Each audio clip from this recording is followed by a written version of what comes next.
Jason. Now, in the spirit of Sabbath sharing, let me share with you some of my story, how God has led me through my life. I've been shut down and hated on by churchfolk, like Joseph was by his brothers, when he shared with them what God had shown him. Read General 49:22-26. But as the Sabbath is restored and we find opportunity to host and visit, we will find richness in sharing in intimate, smaller companies. I don't claim to be a prophet, although some have nicknamed me prophet, but I only share what God has shown me. Now understand, that is just what the prophets did, what he has seen and heard, that he testifies. John 3:31-34, also Revelation 1:1-2, but most prophets weren't recognized as such until it was too late, and when this comes to pass, surely it will come, then they will know that a prophet has been among them. Ezek 33:33. Oddly enough, my birthday is in that chapter, but more on that in a bit, along with my name too. All of God's children have experiences to share, the things that God has shown them. I'm just a regular dude, born in Hagerstown, Maryland, and I've lived in the Washington County area most of my life. I wasn't raised in a church, but I had been to churches a handful of times when I was a child, so I heard about Jesus, and some of the Bible stories, but just vaguely.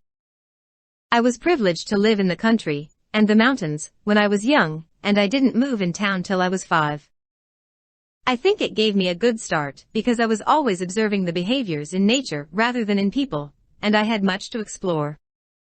We will be like children, like young students exploring the universe through eternity, and heaven comes close to give you a tour, and be your guide if you take the passenger seat. Here and now, this is life to the fullest, exploring as a child. I wonder at the coincidence that God led me to the Seventh-day Adventist church later in life, because, just down the street from our trailer on the mountain was an SDA school which had a big slide, the biggest I had ever seen, sitting on the side of the mountain, so I was always telling my ma, I wanna go to that school. At the time I didn't know it was SDA, or even what SDA was, but I just thought I should note this here, because it just tickled me when, after I was led to the SDA teachings and Ellen White's writings, I found out. I would get all excited every time we rode by that slide. I was only 5 years old, but I took that slide as a sign of the character of whoever ran that school. They must know what it's like to be a smiling kid. Even though I wasn't raised in a church, and I thank God that I wasn't corrupted or brainwashed by one, Revelation 14:4, God was directing my thoughts and causing me to ask questions where he wanted me to hear his purposes. I remember the first time I saw my ma with raw meat, and when she explained where hamburgers came from. I was devastated, and even though I was a very picky eater as a child, and I ate very few fruits and veggies, I questioned, why did God make plants as food? Obviously he didn't want us killing, right? I remember locust season on the mountain too. I had some false ideas from TV, but I asked my ma, do we live in hell? Now, there was something profound that God kept showing me through my childhood. He showed me that he knows the end from the beginning by giving me déjà vu-like dreams. I would be going throughout my day, and I would all of a sudden get to a point where I would realize that I had seen this in a dream a day before or a week before, and some 6 months or even a few years before. Just as I would realize this, and I would think of how it played out, and what would happen next, just there is where the dream had ended, just a few seconds of a glimpse. These dreams led me to many questions about God's purposes, but one thing was very certain, God knew the end from the beginning, and being absolutely sure of this is vitality overflowing branching. If he knows the end from the beginning, then there is nothing that will touch you, nothing that crosses your path, that he didn't place there, but that it has beneficial value in some way to someone or many. Reader, have you had any experiences where God has confirmed to you that he knows every moment in time, the end from the beginning? If he has, he will amplify this experience as you share your testimony in this Sabbath restoration. Sabbath is the memorial of his creation, even time itself. If he knows the end from the beginning, then we are sure that he only permits evil in this world to demonstrate its destructive ills so that these choices will never rise up for all eternity. And if he knows the end from the beginning, he knows your frame, every cell, and every organ, he knows your heart, and your mind, and he knows all that you experience, he feels your pain and your joys and your desires. Anything that touches you touches him. He didn't create you in vain. He created you to be his children. He loves you with tears. Dwell on these thoughts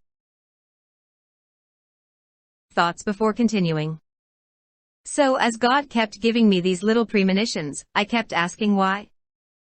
First of all, I know that God was giving them, because there's no way I could make myself see the future. Even the angels can't do that, so that wasn't even a question really. Why, I asked, does he want me to change the future? So I kept telling myself to be ready, and as soon as I'm aware, try to change it to go in some other way, but they were always too short, and just as I realized I had already seen this, I realized that this was all I had seen. I kept wishing that I would get a bigger glimpse and a chance to change it. I don't actually recall praying about it in a traditional style prayer, but it was in my heart, and in my thoughts. Then it came. I was in my 5th grade classroom, 10 years old, one day, when I suddenly realized that I had dreamed this before, and I knew what was about to happen. I knew what questions the teacher was about to ask. I knew who she would call on, who would get it wrong, and who would answer right. Since I knew the answers, I started waving my hand and even shouting, but no one turned. It was like I didn't exist. I even stood up and shouted the answers, but no one turned, and the ones who answered wrong still answered wrong, even though they heard me answer right repeatedly. I wondered if those answering wrong, despite me giving them the answers, if maybe they just didn't want to acknowledge because no one else acknowledged me despite my hysteria. I was so amazed at their unresponsiveness.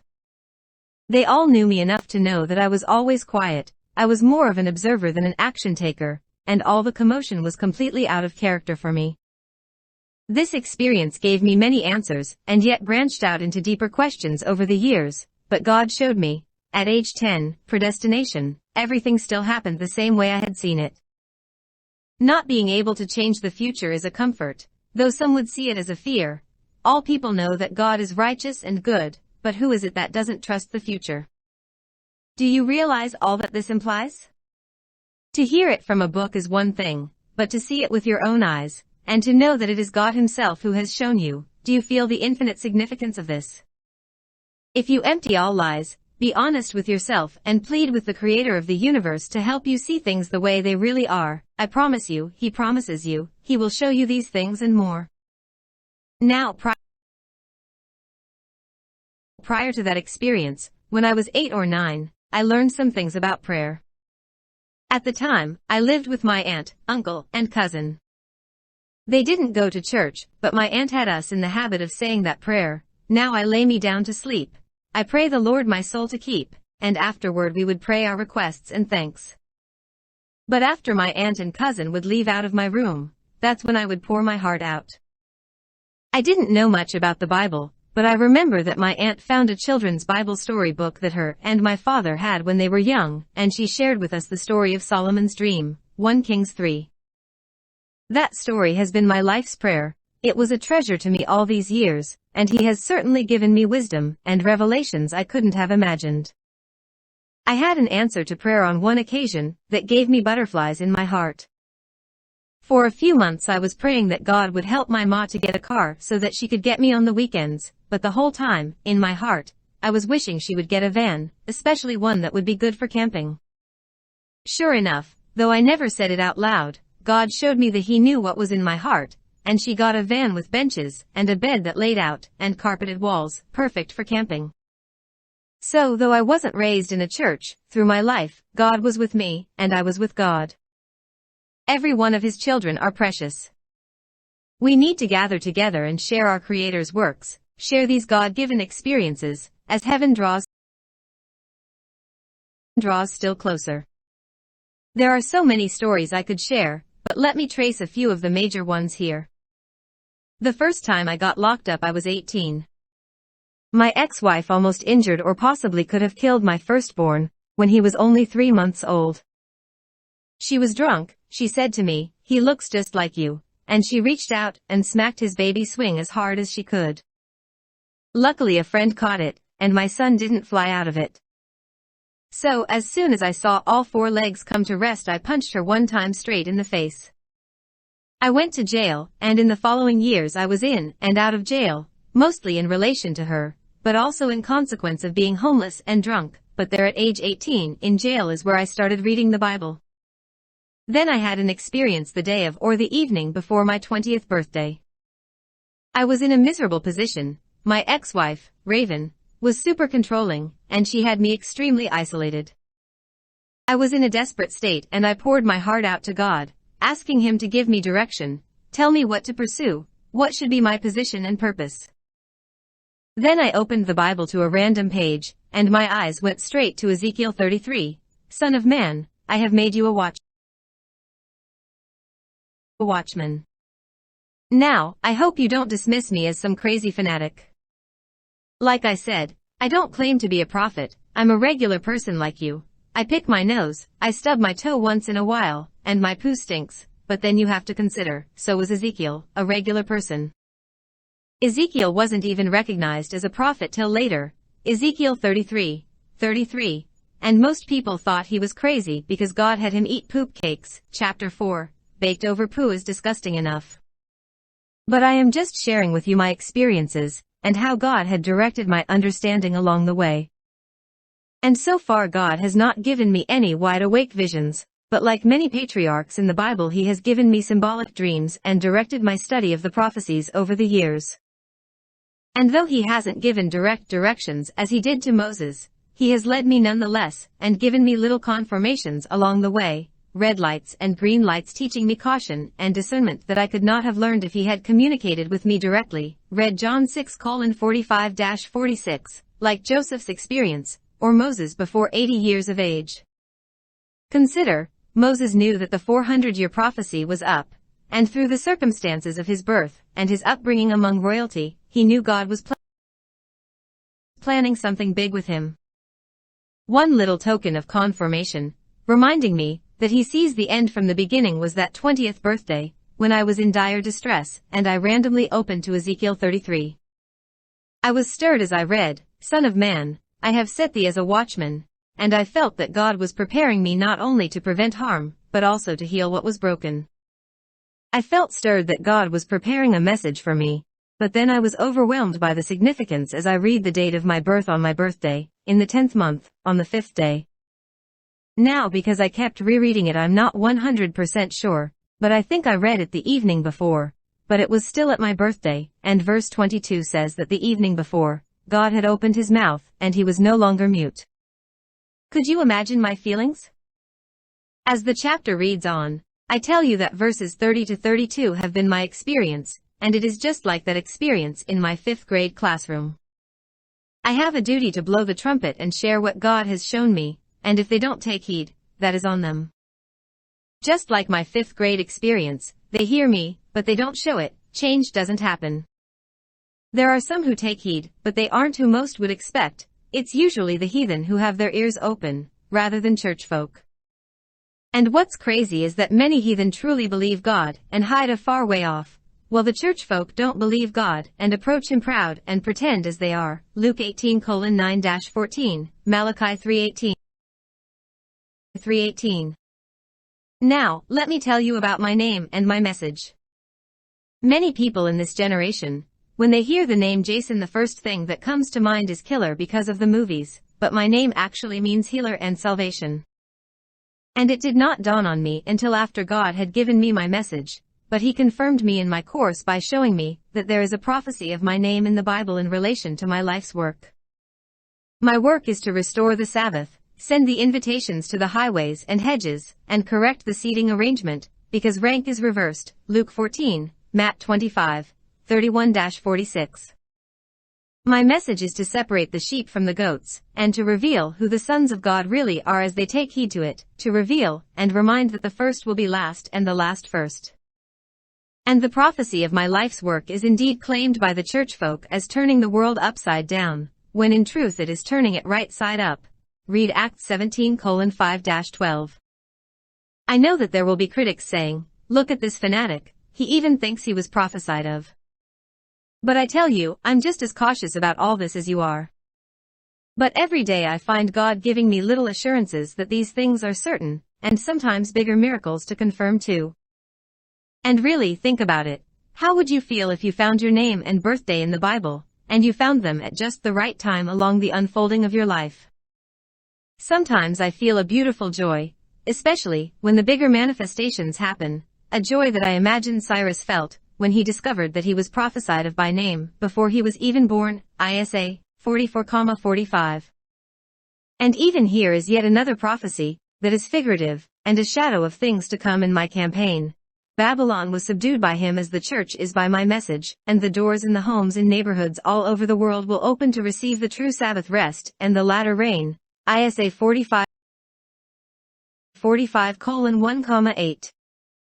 Study and read Isaiah 44 and 45, because I tell you, little children, you too are called by name, and just as God has given me an amazing experience, He will give you also, if you believe in this family reunion, if it settles in you and you believe it with all your heart and all your soul. I will give you the treasures of darkness and hidden riches of secret places, that you may know that I, the Lord, who called you by your name, am the God of Israel. Isa 45:3. Thus Ezekiel is a sign to you, according to all that he has done you shall do, and when this comes, you shall know that I am the Lord God. Ezek 24:24. So let me continue relating some of my experiences here, and I tell you it is promised that God will lead you into amazing experiences as He pours out His latter rain. So as I started reading the scriptures and asking God, with deep sincerity, to show me His perspectives and purposes, and for Him to lead me to the truth, He gave me many little signs and experiences along the way, but too many to count here. With many confirmations, He led me to the SDA Church, and especially to Ellen White. She was certainly a prophetess, and I encourage people to be bold in sharing this fact, and sharing her writings in all directions, or else you would be guilty of not blowing the trumpet to warn the people. But, I will say, I was in a little bit of distress after reading her writings and studying Adventist doctrine. When I went to the church I thought, do these people even read her counsels? Because it certainly didn't seem that the leaders did, or else they wouldn't be so isolated and unsympathetic with sinners, the very people who they were supposed to be reaching out to. They shoo away. Then, when I was in prison I was getting people to order Ellen White's books from Harvestime Prison Ministry, best SDA publisher, distributing like the leaves of autumn, and I was spreading the books all over the penitentiary in Baltimore.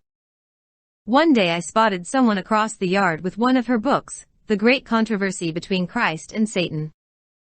I tell you, if we had made an all of a sudden push, and introduced Ellen White to the world in a media campaign, we could have carried out a great exploit. Dan 11:32. Anyway, I told the man about how I truly believed Ellen White was a prophet, and the reasons why I felt this way, and its immense significance. The man lit up and asked me to step aside with him, and he told me, I don't normally tell people this, because they tend to reject me right then, but I've had dreams and even wide-awake visions where the whole place lit up bright.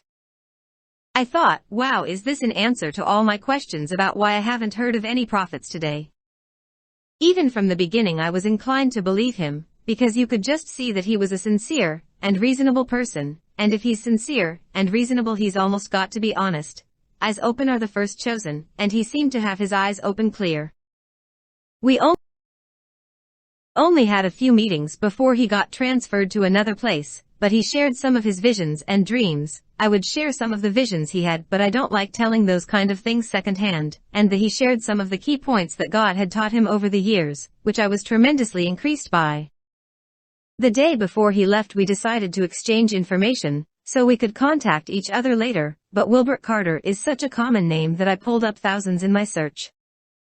In getting each other's info, we just passed each other's inmate ID card, when lo and behold, we discovered that we had the same ID number just in a different order.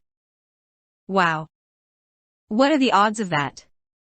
It was a 6-digit number divided in 3 and 3, with both being the same 3 in different order. I tell you, this is symbolic, and every one of God's children has a unique experience, but we find the same truths, the same ingredients, just found in a different order, but the same recipe. He told me that he was praying that God would give me visions, and though I have yet to have wide-awake visions, God started giving me dreams there in the penitentiary, and I felt like Elisha to Elijah. And I promise you, you will receive them too.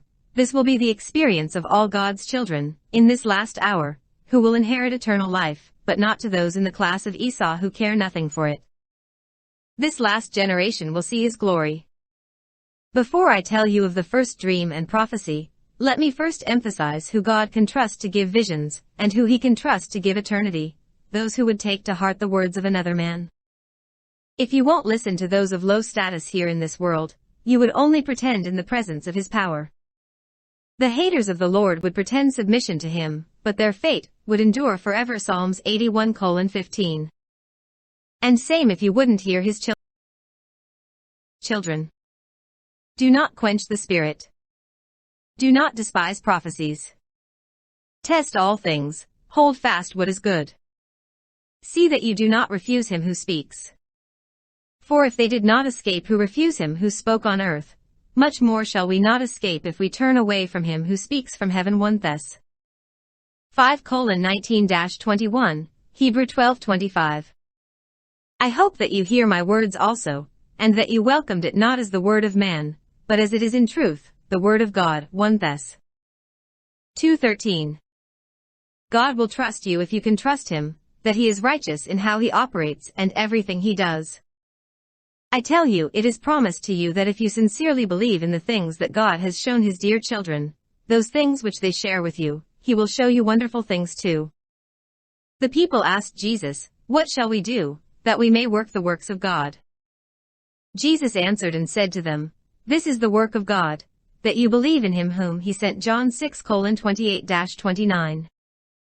And I believed the prophets before me, including Ellen White and the man I met in prison.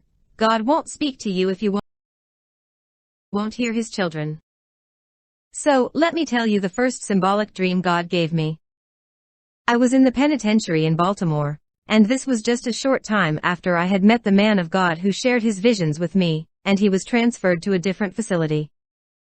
I was asleep in my cell. It was the middle of the day, and I was given a dream, where I was standing on an old-time sailboat. I was standing and reading something in my Bible. I was intent and focused in deep thought, very absorbed, when this older gentleman comes to me, tapped me, and got my attention, and he said, "Hey, look. We're stuck, there's no movement in the wind, we can't go anywhere?"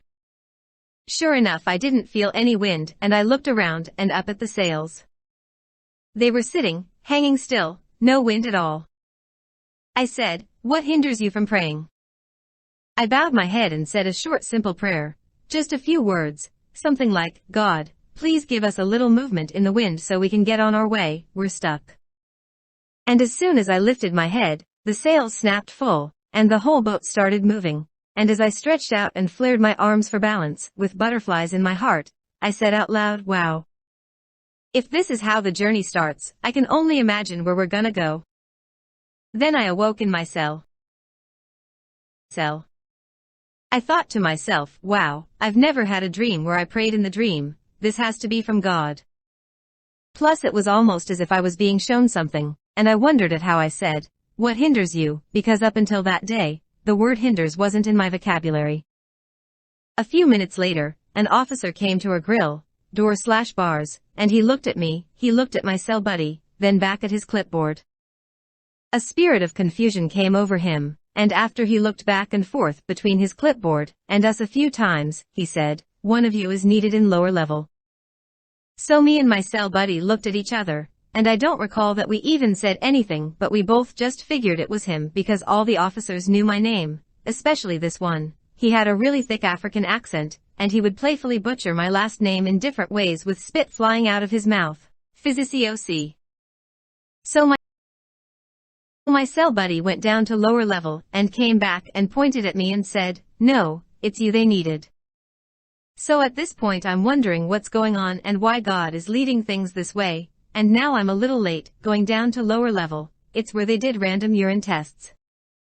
I get down there and there's 10 or 15 people in front of me, and then 10 or 15 came behind me. People were complaining that they hadn't yet seen one person, and we were probably gonna be stuck there, and be late to chow, and maybe even miss the yard. Then I heard over the radio, "Starting feet up on a block." I got disappointed, because I was supposed to meet with a young guy that I had met a few days ago, and share with him some of the things I had discovered in the prophecies. I don't really consider it Bible study, but I share what I've seen. Study is what you do by yourself with God to see if what was shared is true and valid. But now I was stuck. Then it dawned on me, what about that dream I just had 15 minutes ago? So my heart went out to God and I only said a few words in my head, God, give me some movement in the wind. Then, just as soon as I lifted my head, the officer turned around, came and pointed to me ahead of everybody else and said, you ready? Come on, let's go. I was in a tickled state I can't describe. But it didn't end there. I didn't know it, but I would have went out last that day, but this brought me right to the front, and my friend was on a block going out first also. Now, I went through the diet line, because I got vegetarian diet, and I didn't even know that my friend was in the chow hall, but he went through the regular line, and you fill up the tables one by one and we both ended up at the same table. There were at least 50 tables, 200 seats at the least. Before we even went to the yard I warned him that, Satan will try to distract you. He does not want you to hear the things that I have to share with you, and if I give you any literature, Ellen White, he will throw a rack of books at you from all directions and exploit your desires to direct your attention. Sure enough, when we went out to the yard the distractions were coming from several different directions.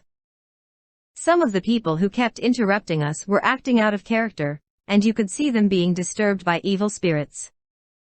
There were times that their faces actually contorted slightly. It was almost like something in the movies. It was almost unreal, but both of us saw it. Then that week at the non-denominational Bible study, I got a chance to share, and it felt like my heart fell out of me. The Bible study there at the prison was really a sermon, not an interactive Bible discussion. But the facilitator, the preacher, he mentioned something about the symbolic visions given to Ezekiel and Jeremiah, so I raised my hand and asked if I could share this amazing experience I had that week. Then after I shared it, the whole crowd, probably close to 100, they all started applauding and praising me saying, that was a good one. Me? Really? I felt like I died right then. They missed it completely. My whole point in sharing was to direct them to God and His presence, but they were so brainwashed by the church and its false leaders that all they could see is parade and entertainment. They said things like, you preach a good word, brother. I died and said, this was a real event, this actually happened, it wasn't made up and neither was it exaggerated by pretty words. I saw that day the deep blindness that has infected and multiplied in the church.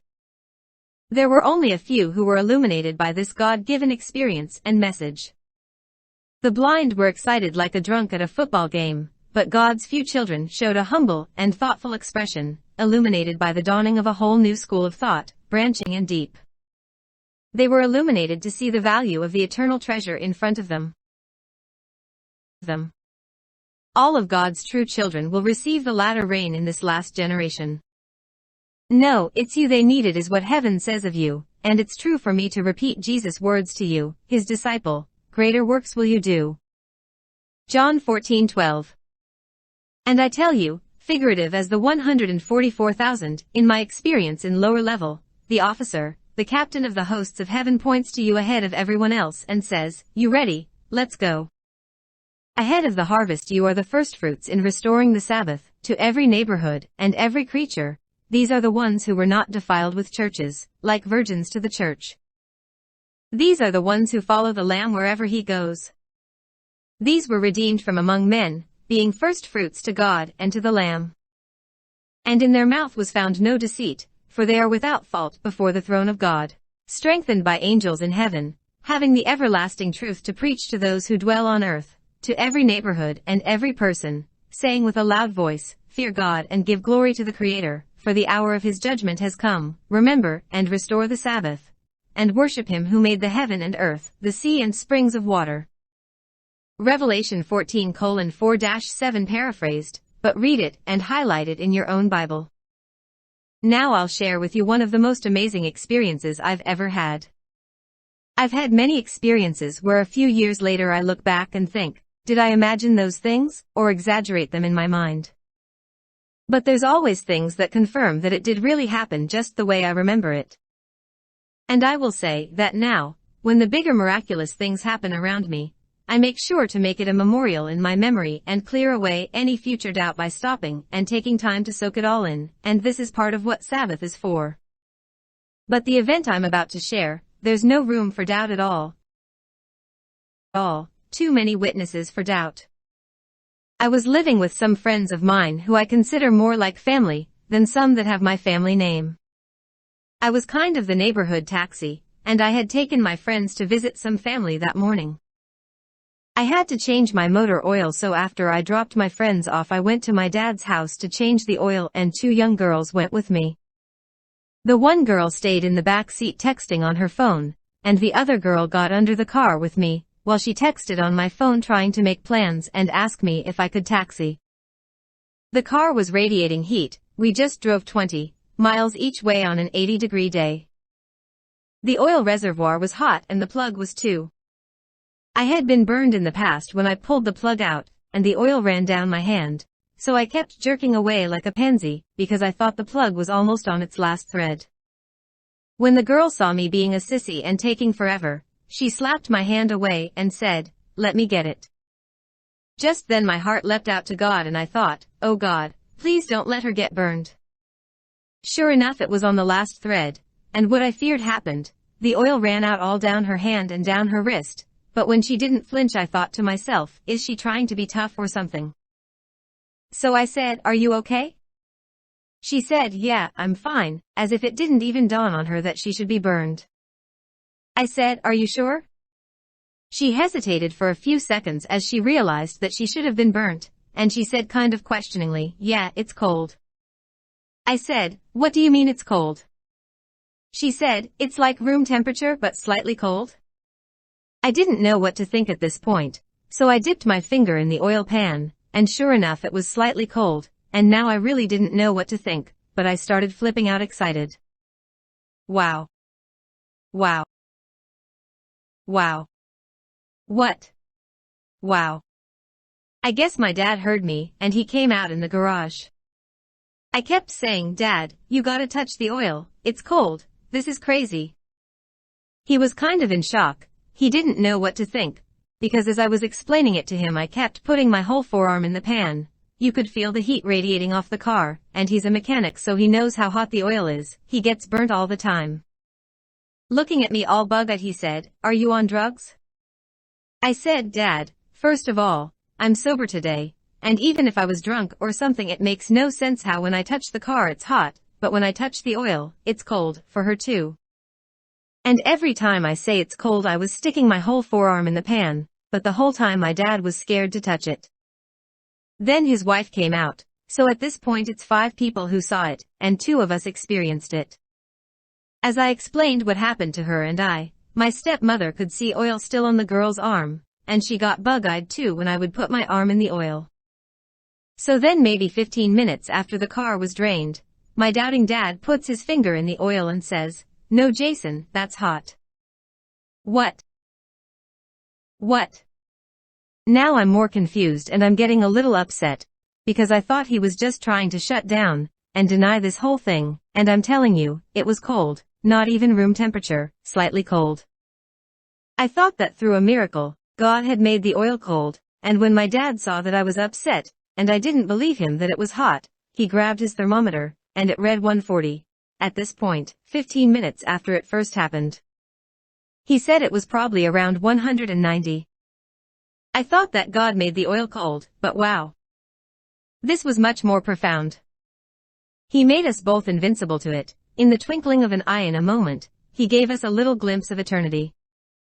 Something which I already believed prior to this was confirmed. Without a doubt, our Creator is not limited by the very nature and science that He Himself created, and without a doubt, He could easily reverse the process of decay or burning and recreate a body from the dust it turned to. There will be a resurrection, and you can also be sure of His unlimited protection. When the last plagues are coming on the world, Jesus' angels are with all His children. You need not fear, though you suffer a little. Being prepared by His Spirit it will seem like nothing. Today, if your heart leaps out and yearns for Him and His children, if what touches God touches you, if what grieves Jesus grieves you, and if what makes angels smile makes you smile, your home will become a mountain, and the highway to heaven. Set up the signposts, make landmarks, set your heart toward the highway, the way in which you went. Turn back, O Virgin of Israel, turn back to these your cities, your neighborhoods. How long will you gad about, O you backsliding daughter? For the Lord has created a new thing in the earth.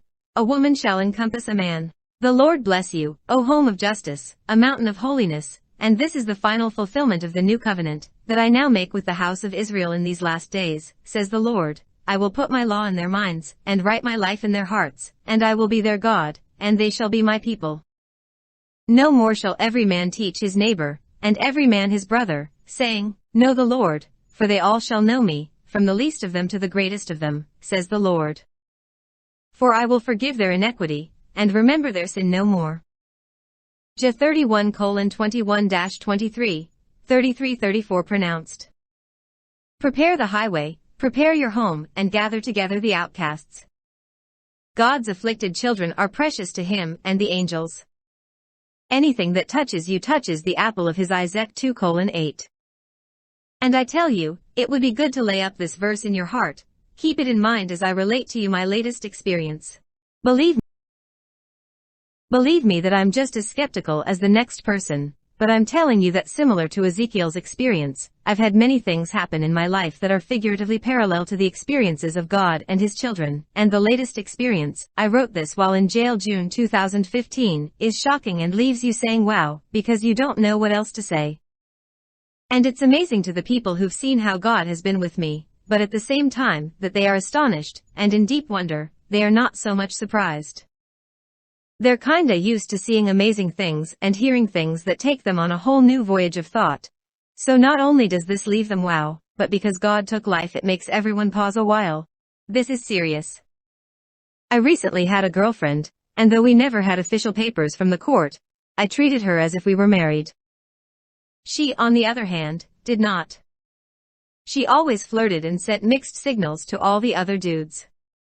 There were about 2 handfuls of guys who hated me, because they wanted to get in her pants, and I stood in their way, so I always had a pack of hungry wolves to contend with.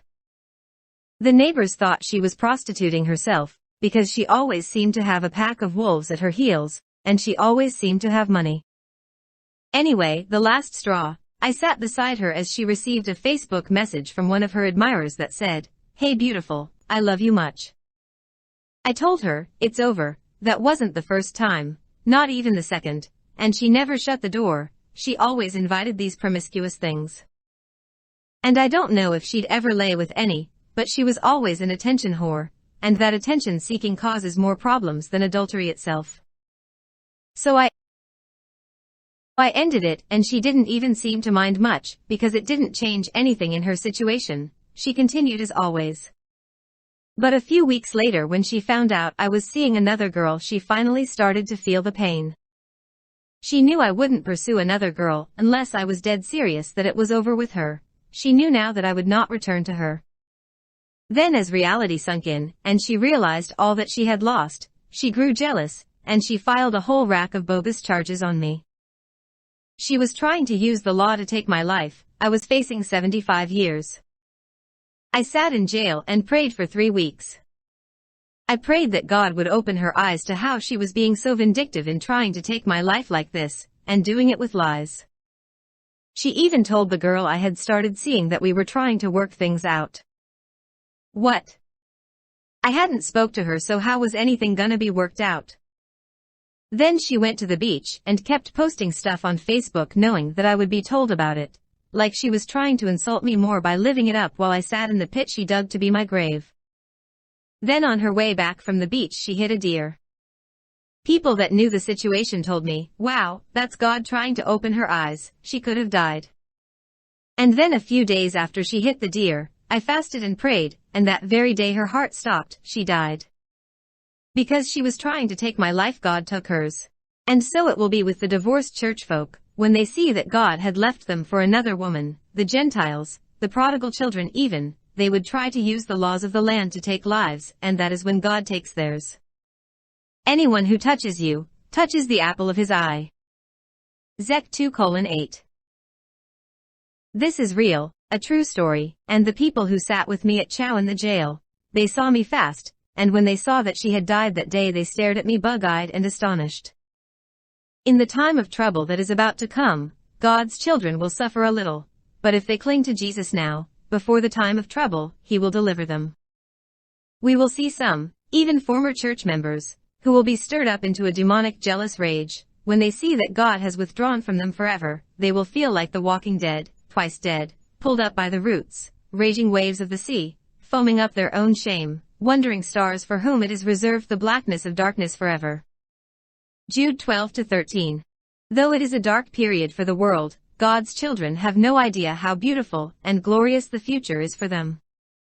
Prepare the highway now, prepare it for others, and you will find your place, but don't think about your place, just make sure they have one. And shall God not avenge His own elect who cry out day and night to Him, though He bears long with them? I tell you that He will avenge them speedily.